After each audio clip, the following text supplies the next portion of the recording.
Bienvenue Stop Invest, la chaîne des tops d'investissement. Les crypto-monnaies, c'est terminé. Terminé, finito, finita. Enfin, si on dit finita. Alors, pourquoi est-ce que je le dis?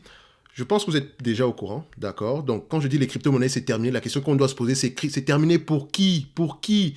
Donc, est-ce bientôt la fin des influenceurs crypto-monnaies, crypto en France? Donc, une proposition de loi portée par 2 députés socialistes entend interdire la promotion des crypto-monnaies par les influenceurs. Elle sera examinée début février par l'Assemblée nationale. Une proposition de loi qui cite les émissions phares de télé-réalité, Love Story et la Star Academy, n'est sans doute pas passée inaperçue des crypto-influenceurs. Cette proposition visant à lutter contre les dérives des influenceurs sur les réseaux sociaux a été enregistré fin décembre à l'Assemblée nationale par Arthur Delaporte et Boris Vallaud, députés du groupe socialiste. Le texte entend encadrer l'activité des influenceurs qui constituent une nouvelle forme de travailleurs sur les réseaux sociaux. Oh là là! Ouais, c'est vrai que c'est un travail, hein. C'est pas une blague, c'est vraiment un travail. Faire créer du contenu, etc., même si c'est du contenu autour de sa propre vie, c'est un travail. D'accord? Donc, est-ce que ce projet de loi-là est bienvenu, etc. Je pense que vous allez me le dire en commentaire. Chacun aura son avis ici. Donc, en tout cas, je partage le mien. OK? Donc, ces derniers pourraient être interdits de publier certains contenus de diverses thématiques postés contre une rémunération. Des contenus destinés à la vente sont parfois plus problématiques que la promotion d'un simple rouge à lèvres, souligne le texte qui évoque notamment les crypto-monnaies. Moi aussi, je suis pas d'accord à ce qu'on fasse la promotion des crypto-monnaies. Ça, c'est sûr et certain. Quand je dis on, parce que je me considère également comme un influenceur. Si on utilise YouTube ici pour exprimer entre parenthèses sa passion, ses envies, son avis, ça reste qu'on a une certaine influence entre parenthèses. Ok? Donc, je pense qu'on est dans le même sac. Maintenant, moi, je fais pas de crypto-monnaie, je ne comprends rien du tout. Moi, j'ai toujours considéré que les crypto-monnaies, c'est comme si un chat apprenait à une souris à aboyer. Ça n'a pas de sens. Il y a des experts et les experts eux-mêmes ne comprennent rien du tout dans un monde où il y a tout qui change matin, midi et soir. Donc je préfère ne pas parler, regarder, observer avec une certaine... Voilà, comment on dit ça? Ça m'intrigue un tout petit peu tout ce qui se passe autour des crypto-monnaies. Je ne comprends pas. C'est illogique à mon sens. Parlons juste des NFT et tous les machins, les singes avec des rouges à lèvres, machin. On vous dit que non, tu seras le seul à le détenir, etc. C'est comme si tu détenais un tableau de grand mec. Je peux pas avoir un tableau de Rembrandt dans ma chambre plutôt qu'un NFT dans mon ordinateur. Ça n'a pas de sens. Non, ça n'a pas de sens. OK? Donc, je continue. Et ceci peut être mon avis, je peux également me tromper. Donc, je ne suis pas là pour froisser les gens qui font dans la crypto-monnaie, etc. Non, pas du tout. Ici, je partage mon avis par rapport à cet article uniquement. Et je vous mentionne bien que je comprends rien aux crypto-monnaies, d'accord? Et je ne veux pas parler de quelque chose que je ne comprends pas. Donc, on va juste rester sur le plan de cet article-ci, d'accord? Il y a déjà une chose qui ressort, c'est que c'est tout à fait normal qu'on ne fasse pas la promotion de produits financiers, sans toutefois le mentionner. Même si on le mentionne, il y a un certain minimum. D'accord? Parce que quand on parle d'influence, ça dit qu'il y a des gens qui sont influençables, entre parenthèses. OK? Et ces gens-là, parfois, ils vous font confiance. Les gens vous suivent parce qu'ils vous, entre parenthèses, il y a un sentiment de confiance. Ils pensent vous connaître. Je pense que j'avais fait une vidéo déjà dessus concernant les YouTubeurs, où j'avais mentionné que les YouTubeurs finance sont dangereux. C'était le titre d'une vidéo. Je ne dis pas que les YouTubeurs finance sont dangereux, etc. C'était juste pour rappeler aux spectateurs, d'accord, que nous sommes, parce que moi également je suis spectateur quelque part. Prenez ce qui vous intéresse, laissez ce qui vous intéresse pas, ok? Ici, la personne qui vous parle partage son avis et ça s'arrête là, ok? Si vous prenez maintenant son avis pour aller effectuer une transaction financière en vous basant uniquement sur ce dernier, il ne faudrait pas lui en tenir rigueur au cas où ça se passe mal. Et au cas où ça se passe bien, ce n'est pas également grâce à lui, d'accord? Il vous a peut-être ouvert la voie ou il vous a peut-être égaré. Il faut faire attention. Ok? C'est comme moi aujourd'hui, je vais te dire que ok, je parle de Prosus depuis plusieurs années, vous avez vu que vous avez gagné de l'argent, etc. Donc c'est grâce à moi, machin. Non, je n'ai rien à voir là-dessus. Parce que c'est ton argent que tu as pris pour aller acheter Prosus. Moi, je me suis assis, je regardais Prosus du point de vue financier, etc. J'ai bavardé comme je pouvais bavarder. Voilà, ça m'intéressait, etc. Boum! Est-ce que si tu as acheté, tu gagnes de l'argent dessus, est-ce que c'est grâce à moi? Non, pas du tout. C'est grâce à toi. Parce que pour arriver sur cette vidéo, tu as fait tes recherches. Tu aurais pu tomber sur une autre vidéo. Ça aurait pu donner un autre cas ici. Donc, il faut faire attention. C'est à vous que reviennent tous les lauriers, comme toutes les charges liées aux échecs. C'est facile à dire également. Donc, c'est pour ça qu'on a une certaine responsabilité. Et le minimum, en tout cas moi, comment ça, la ligne, comment on appelle ça, la ligne éditoriale de ma chaîne est simple. J'aime parler essentiellement d'entreprises de qualité. Pas tout le temps, mais essentiellement. Et parfois, quand je parle d'entreprises qualitatives, parfois ce sont des vidéos avec 100 vues. Donc, on ne poursuit pas les vues à la fin de la journée. Mais moi, c'est ce qui m'intéresse. D'accord? Donc, ça me fait mal de proposer un produit parce que je vais gagner de l'argent derrière. Et surtout pas la crypto-monnaie. Et je n'ai aucun problème avec les gens qui proposent des produits pour gagner de l'argent. D'accord? Ça, à la fin de la journée, ça reste, c'est un travail comme un autre. D'accord? So, un message politique fort. Plus précisément, la proposition entend interdire la promotion sur les réseaux sociaux des placements ou investissements financiers et actifs numériques entraînant des risques de perte pour le consommateur. Vous avez entendu? Placement ou investissement financier. Donc, quand on dit placement, je pense que ça nous touche également. D'accord? C'est pour ça que je me sens concerné sur cet article-ci. D'accord? So, concrètement, les crypto-influenceurs ne pourront plus promouvoir un projet crypto posté contre une rémunération. Donc là, déjà, je me sens exclu parce que je ne fais pas la promotion d'une quelconque entreprise ici contre une rémunération. Et si c'était le cas, je pense que je serais déjà millionnaire depuis plusieurs années. Ou bien, voilà, ou bien avec quelques centaines de millions, ou bien quelques centaines de milliers d'euros. D'accord? Donc, afficher noir sur blanc qu'un post est sponsorisé ne sera pas non plus toléré. Donc, même si je fais la promotion d'un produit ici ou bien d'une plateforme et que j'affiche que non, c'est un contenu sponsorisé, ça ne sera peut-être pas toléré si je ne fais pas déjà moi-même mon travail de veille en tant qu'influence. Et je pourrais également me tromper. Regardez le scandale FTX. Énormément d'influenceurs américains ont reçu des millions de dollars pour cette affaire-là. D'accord? Donc, on n'est pas à l'abri de ce genre de situation dans le futur. OK? On n'est pas à l'abri de ce genre de situation dans le futur. Donc, il ne faut pas oublier ça. Donc, ici, par exemple, on peut se dire que, bon, nous, ça ne nous concerne pas. Mais attention, il y a des gens qui suivent ici. Donc, quand on décide de faire la promotion d'un produit, on fait un minimum de recherche, mais tout en mentionnant qu'on peut également se tromper. Donc, il faut déjà être sélectif par rapport au produit qu'on va sélectionner. Par exemple, si je fais la promotion d'un broker, c'est sans doute parce que je l'utilise. OK? Peut-être parce que je l'utilise. Si je fais la promotion ici de, voilà, d'une plateforme comme Coifin ou bien Quater, je vois qu'il y a beaucoup de gens qui utilisent déjà Coifin, c'est une bonne chose, ou bien Ticker, je l'utilise. Et pour ceux qui l'ont utilisé, il y a une utilité dessus, vous êtes content. D'accord? Pour tout ce que ça vous offre, même gratuitement, on est déjà content et je ne gagne rien dessus. D'accord? Donc, on peut faire la promotion de produits qu'on utilise tous les jours, mais pas juste parce qu'il y a une certaine rémunération derrière. Ça, je trouve que c'est limite. Mais tant que ça sert à la personne et que c'est vraiment quelque chose de qualitatif, tant mieux. OK? Comme je disais, un broker, il n'y a pas de souci par rapport à ça. Mais même au niveau des brokers, il faut faire un choix. Par exemple, si je viens faire la promotion ici de... Moi, je n'aime pas eToro. D'accord? Je me suis déjà fait... Il y a très très longtemps, d'accord, je n'aime pas eToro. Je ne sais pas à quoi ça... Mais maintenant, ils font déjà des stocks, etc. Mais ça ne m'intéresse pas du tout. Je dis bien pas du tout. D'accord? Donc, aucune promotion possible pour ce genre de choses-là. Même quand on parle aussi de différents brokers, etc. Quand je n'utilise pas quelque chose, je n'en fais pas la promotion. Et ça s'arrête juste là. OK? So, on continue. So, promouvoir les influenceurs ne pourront pas promouvoir les crypto-monnaies affichées noir sur blanc. Donc, ils ne pourront évoquer les crypto-monnaies que dans le but de vulgariser l'écosystème. OK. Donc, peut-être ici, je pourrais uniquement parler de stock dans le but de vulgariser l'écosystème. Lisez vos rapports financiers. Ah ben, moi, j'aime dire ça ici. Donc, ne pas respecter cette proposition de loi sera sanctionné d'une peine de 5 ans d'emprisonnement et de 375 000 € d'amende. Ben, donc, je risque d'aller en prison alors. Non, peut-être pas. Ou je ne sais pas. En tout cas, moi, ça me fait peur. OK? J'ai pas envie de me retrouver en prison pour ce genre de situation-là. Donc, crypto, non, pas pour moi. D'accord? C'est fini. So, il y a eu pas mal d'arnaques ici. Il fallait porter un message prolifique fort. Il faut arrêter avec les promotions dangereuses qui font perdre de l'argent aux consommateurs, a expliqué le député Arthur Delaporte. Donc, ce texte sera dans les tuyaux depuis... Ce texte serait dans les tuyaux depuis un moment. De nombreux collectifs de vigie alertant sur les arnaques de certains influenceurs crypto. Ah bon, on en connaît à l'appel. Moi, je vous dis une chose. Quand vous voyez dans la même phrase « riche », rapidement, sans effort, facile. Ah non, courez, prenez vos jambes, allez-y. Ne regardez même pas derrière, ne vous intéressez même pas à ça. Quand on vous promet un rendement également, ne vous intéressez même pas à ça. Ça n'a aucun sens. Jamais, jamais. Ça n'existe pas. ou bien le copy trading, ça n'existe pas. Et j'en connais énormément. Il y a des gens qui, voilà, rentrent dans des groupes Telegram, après on t'envoie dans tel machin, on te montre des Lamborghini, des montres. Et la plupart des gens qui sont influençables sont généralement des jeunes. Et très souvent des gens qui n'ont rien du tout, qui n'ont presque rien. Tu vois, quelqu'un, il a ses derniers 500 €, il va aller tout balancer.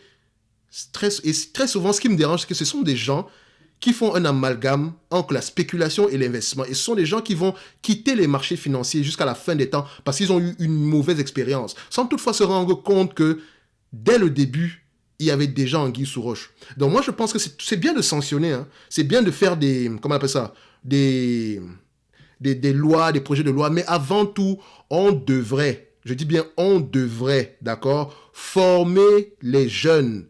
D'accord? Former les jeunes, c'est important. D'accord? La littératie financière est importante. Ça doit être aussi important qu'une matière comme la géographie, les mathématiques ou bien l'histoire, dans une certaine mesure. Même si ce n'est qu'1 heure par semaine, c'est important d'avoir des cours de littératie financière. Ça aide à ne pas faire ce genre de bêtises-là. D'accord? Dès le lycée, dès le collège, c'est important. Parce que ce qui est sûr et certain, tous ces gens-là auront comment on dit ça? Ils vont devoir payer des impôts demain. Ils vont devoir prendre des décisions d'investissement tôt ou tard. Ils vont peut-être, pour la majorité, aller à la retraite, je le souhaite. D'accord? Donc, ils seront sans doute confrontés à des projets, à des décisions d'investissement plus tard. Et quand on dit même décision d'investissement, ce n'est pas juste sur le plan financier. Une décision d'investissement, ça peut être l'envie de se former. Vous voyez ce que je veux dire? C'est s'investir. Investir sur soi-même. C'est une décision également. Donc, avec la littératie financière, ça te permet un peu, bon, je ne dis pas que ça va t'aider dans ce sens-là, mais c'est le choix. Prendre des décisions éclairées par rapport à la situation du moment.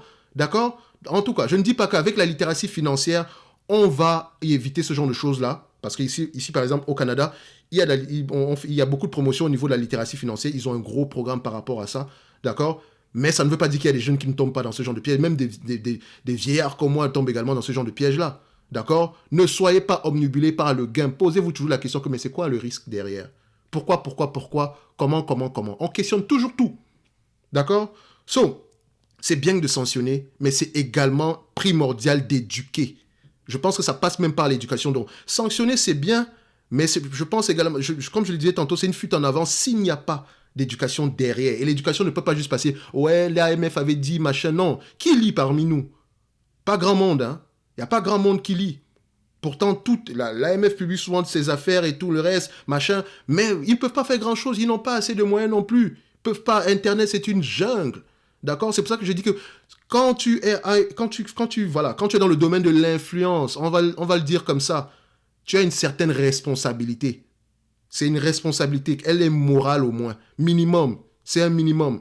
Je veux que tout le monde aimerait avoir de l'argent demain rapidement, d'accord, sans toutefois faire des efforts, prendre le premier sponsor venu, mais s'il vous plaît, c'est important, d'accord? C'est important de faire un minimum de travail, au moins de veille, au moins de sélection, d'accord? En effet, de nombreux investisseurs ont essuyé des pertes conséquentes à la suite de l'effondrement de nombreux projets crypto, comme la Luna ou la FTT, la crypto de la plateforme FTX. Je rigole parce que moi, j'ai jamais compris ce genre de choses-là, donc ça ne m'intéresse même pas du tout. Ah là là, comment? Qui avait fait l'objet de nombreuses promotions, un contexte qui pourrait donner du poids à cette proposition de loi. Examen le texte début février. Le député Arthur Delaporte, rapporteur de cette proposition de loi, présentera le texte le 1er février devant la commission des affaires économiques de l'Assemblée nationale. Le texte fera l'objet d'un vote des députés dans l'hémicycle le 9 février. Selon nos informations, quelques amendements pourraient être apportés à ce texte. Si la proposition de loi est adoptée par les députés, il fera ensuite l'objet d'un vote par le Sénat. En cas d'accord des deux parties, le texte pourrait être promulgué d'ici la fin de l'année. Si tel était le cas, il porterait un coup dur aux crypto-influenceurs. Oui, c'est pas grave, c'est une bonne chose. Mais n'oubliez pas également la formation derrière, c'est ce que je dis. Non, c'est un peu la panique dans l'écosystème, car c'est aussi ce qui permet au projet d'émerger et de se faire connaître du grand public. Pour d'autres, comme moi d'ailleurs, c'est ce qui me permet de proposer du contenu, dit un acteur à BFM Crypto. Non, il faut arrêter les bêtises.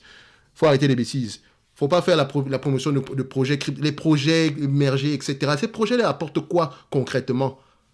Soyons sérieux. Je ne sais pas si vous avez des exemples de projets crypto qui apportent quelque chose de concret dans le monde réel, qui rapportent des revenus, hein? Des revenus palpables, des bénéfices nets, ou une facilité dans la vie des gens. C'est la question que je me pose. Donc, la personne qui parle a un intéressement, donc il a un biais déjà. Il ne peut pas parler librement. Moi, je peux parler librement. Je ne suis pas intéressé par les cryptos et je ne suis même pas... La promotion de ces affaires-là, ça ne m'intéresse pas du tout. Comme je vous disais tantôt, vous aurez pu ouvrir une chaîne YouTube, parler uniquement de crypto-monnaie, ça allait buzzer très mal. D'accord? Et également, pendant la période des SPAC, vous aurez également pu parler de SPAC uniquement, ça allait buzzer très mal. Je connais une personne qui faisait uniquement des vidéos de SPAC, il a disparu complètement depuis que les SPAC sont morts. Pourtant, dès le début, c'était de la merde en boîte. D'accord? Donc, il faut faire attention, les cryptos, j'ai pas envie de dire quelque chose qui va me ramener, voilà, ne me crucifiez pas, s'il vous plaît.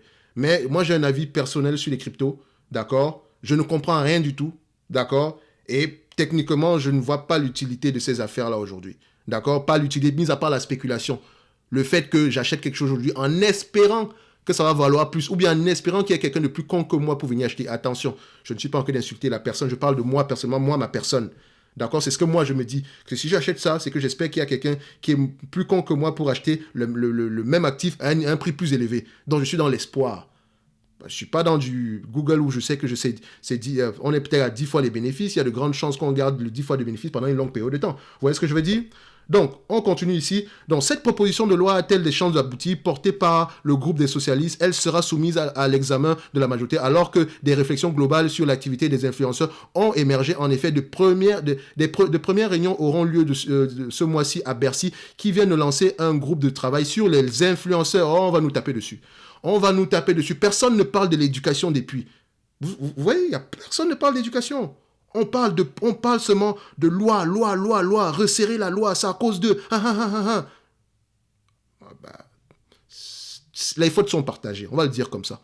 Le gouvernement a le devoir d'éduquer sa population, d'accord? Si l'éducation également passe par ce genre, il faut éduquer les jeunes, il faut leur donner les outils nécessaires pour faire le moins d'erreurs possible. Parce que ça va arriver, même avec l'éducation, ils feront des erreurs, mais peut-être qu'ils feront moins que ça. La prévention... Prévenir vaut mieux que guérir. Maintenant, on veut guérir, mais on guérit de la mauvaise façon. D'accord? Par ailleurs, 2 autres propositions de loi ont été proposées à la fin de l'année pour encadrer l'activité des influenceurs. Oh mon Dieu, heureusement que je ne suis pas en France.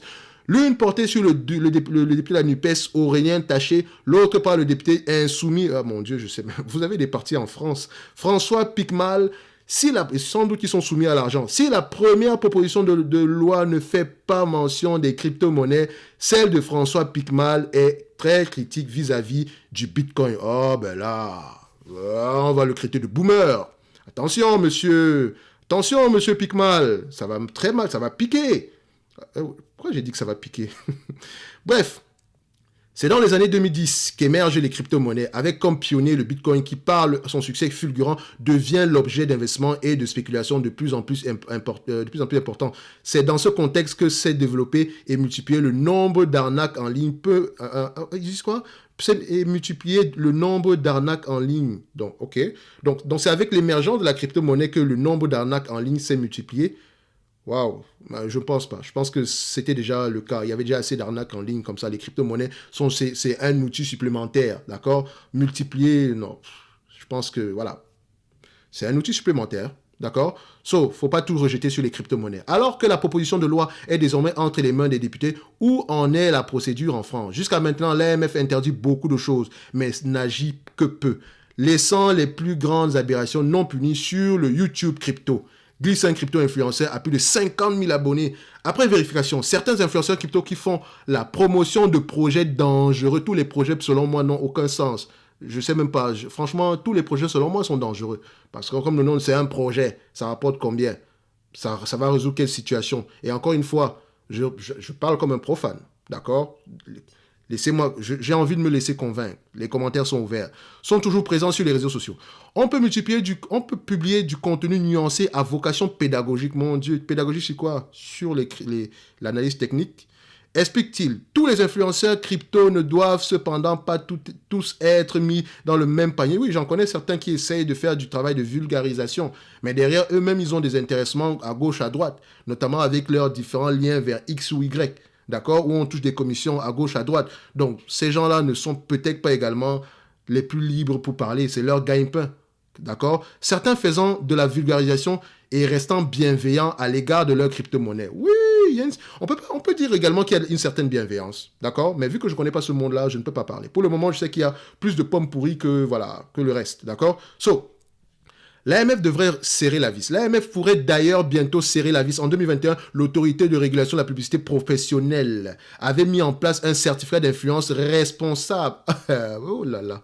Mon Dieu. Constatant que plus de un contenu sur 4 n'était pas transparent sur la collaboration commerciale. Ce certificat devrait être étendu au cours de l'année 2023. Ce certificat qui donne une certaine crédibilité aux influenceurs ne validera toutefois en rien les contenus des influenceurs. Donc maintenant, les influenceurs, il faut mettre à côté influenceurs certifiés crypto, influenceurs certifiés bourse ou influenceurs certifiés je ne sais pas quoi. Il ne permet pas non plus aux influenceurs de vendre des produits financiers à leurs clients. Ouais, c'est tout à fait normal. Il est donc clairement à différencier de la certification AMF qui permet à un professionnel de finance de pouvoir vendre des produits financiers à ses clients. Malgré la mise en place future d'un tel certificat, c'est la Direction générale de la concurrence, de la consommation et de la répression des fraudes qui reste compétente lorsqu'il s'agit de sanctionner les influenceurs en cas de dérive. Il faut également aller regarder dans les pump and dump. Il y a également des choses à se faire là. Il y a également des choses dans ce monde-là. Les gens qui font la promotion des petites sociétés qui ont 1 million, qui ont 1 million comment on appelle ça, de capitalisation boursière, etc. Sans doute, on a le nouveau produit qui va changer le monde, etc. Ça va monter jusqu'à la fin du ciel. Enfin, jusqu'à la fin du monde, jusqu'à la lune ou des choses comme ça. Bref, il faut faire attention. Ce monde-là, il y a beaucoup de requins. De même, l'article 80 du règlement européen MiCA pour Market in Crypto Asset liste les comportements qui seront considérés comme une manipulation de marché dès l'entrée en vigueur du règlement autour de 2024. Ainsi, les crypto-influenceurs qui postent chaque jour de nombreux messages sur les crypto-monnaies ou des projets en lien avec les crypto-monnaies semblent être dans le viseur de l'Europe. Donc, j'ai vu tantôt qu'on a arrêté un Français ici aux États-Unis qui avait fait ce qu'on appelle un rug pull. Je pense que c'est le terme. L'histoire de vendre un projet, après ça, retirer tout le cash et voilà, fuir. Donc, on l'a arrêté aux États-Unis. Donc, ça va très mal, ça va barder pour lui. Mais je pense également que ce secteur-là a besoin d'être assaini.